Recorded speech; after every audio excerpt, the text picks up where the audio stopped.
Bonsoir Tiesko. Bonsoir. Qui est Tiesko à l'état civil? Tiesko à l'état civil, c'est Thierry, tout simplement. Quand est-ce que Thierry a commencé la musique? Thierry a commencé la musique, ça fait bientôt, on va dire, un peu plus de 10 ans. Je ne sais pas la date exacte, mais ça doit être aux alentours de 2006 par là. Ça a été facile avec les parents? Oui et non, parce que bon, les parents ils n'ont pas toujours accepté, mais je suis parti très tôt de chez mes parents. Qu'est-ce que tu penses de la récente édition des nominations, vu que cette année tu n'as pas été nominé dans une catégorie? Bon, les awards c'est un peu compliqué parce qu'on s'est toujours plaint du fonctionnement de cet événement. L'idée est très bonne, l'idée est à saluer. Cette année, bon, je ne comprends pas pourquoi il n'y a pas cette catégorie qui était l'année dernière des artistes de la diaspora. Mollard, le grand frère Mollard nous expliquera ça le jour de la remise, parce que je serai présent. Et sinon, à part ça, voilà, bon, je trouve que cette année, c'est pas mal. Il y a quand même pas mal de choses à gagner. Les prix sont meilleurs. Il y a de l'argent, des maisons, machin. Donc, je trouve que c'est mieux que l'année dernière. Et voilà, je félicite Moula pour cette initiative, parce que vous savez, c'est pas facile d'organiser ces genres d'événements. Mais c'est toujours la manière, le fonctionnement qui nous déplaît et qui déplaît à pas mal d'artistes. Donc, j'espère que dans les années à venir, ça va s'améliorer. Voilà. Qu'est-ce que tu penses de tous ces bruits qu'il y a eu autour des nominations, ces différents clashs entre Moula, Arafat et les autres? Bon, vous savez, moi personnellement, je trouve que certaines personnes ont abusé. Pour ma part, c'est un événement où il n'y a pas besoin de payer qui que ce soit pour participer. Maintenant, c'est vrai que par rapport au gain, par rapport à ce qu'il y a à gagner, là, ça se discute, tu vois. Donc, que ce soit Arafat de Bordeaux ou Claire Bailly qui demandent qu'on les paye avant de participer, ça, je ne suis pas d'accord. Mais par contre, je suis d'accord avec Edjevara par rapport au fonctionnement de cet événement. Savoir sur quelle base effectivement nous sommes nominés, parce que moi pour ma part j'avais gagné sur internet et au final c'est un jury qui a eu le dernier mot, sur quoi le jury s'est basé, etc. etc. C'est toutes ces questions là qui dérangent. Sinon pour ceux qui veulent des millions avant de participer à un événement, je trouve que c'est n'importe quoi, parce qu'en réalité c'est quand même de la visibilité qui est donnée à tous les artistes. Donc c'est une bonne initiative. Mais comme je répète, c'est la manière qui est encore à revoir.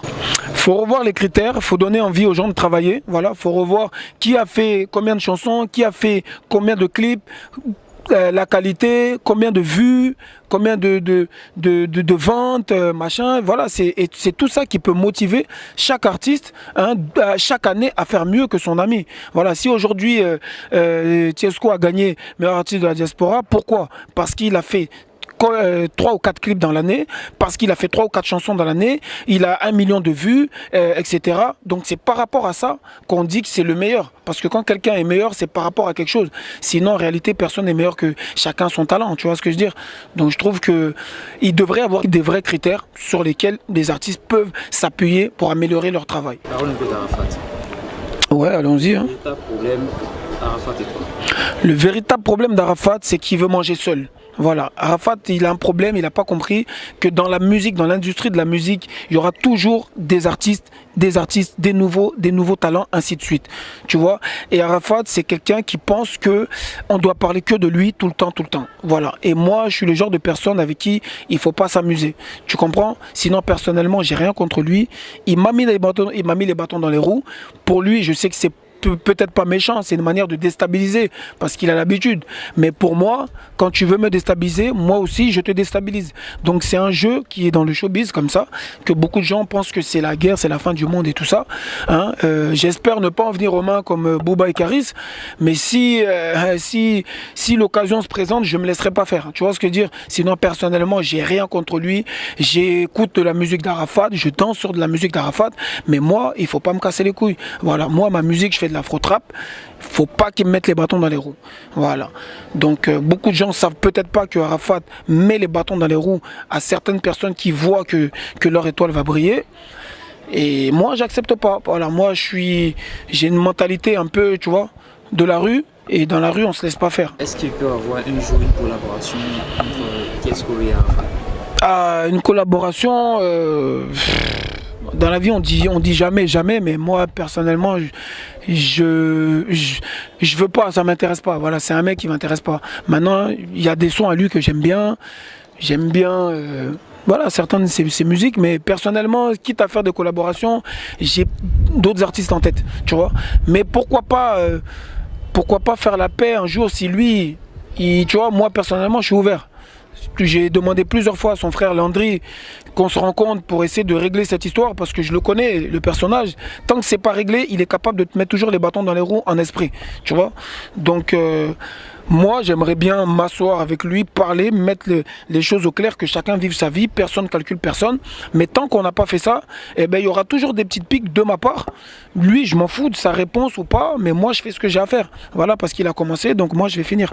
Sinon, collaboration, non, je pense pas. Moi, ça m'intéresse pas en tout cas. Personnellement, ça m'intéresse pas. Quelle est ton actualité? Mon actualité, actuellement, je suis en promotion sur 2 sons qui est T'es pas mieux. Un son qui est beaucoup apprécié par la gente féminine et les vrais mélomanes de l'afro-trap et tout ça. Et j'ai un autre son à la Zub qui bouge un peu plus.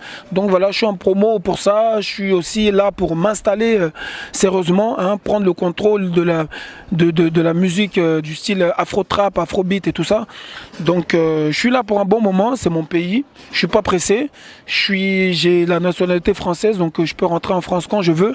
Mais je suis d'origine ivoirien, BT. Donc je suis là, je suis à l'aise, je suis là pour ma promo, je suis là pour l'évolution de ma carrière artistique au niveau de l'Afrique et de la Côte d'Ivoire dans un premier temps. Tu parles mal de moi, mais regarde-toi.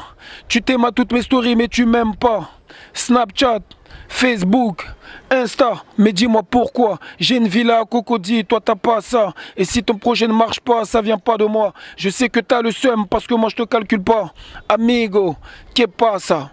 C'est un grand plaisir pour moi. Je salue tous les abonnés de Spotbox Live.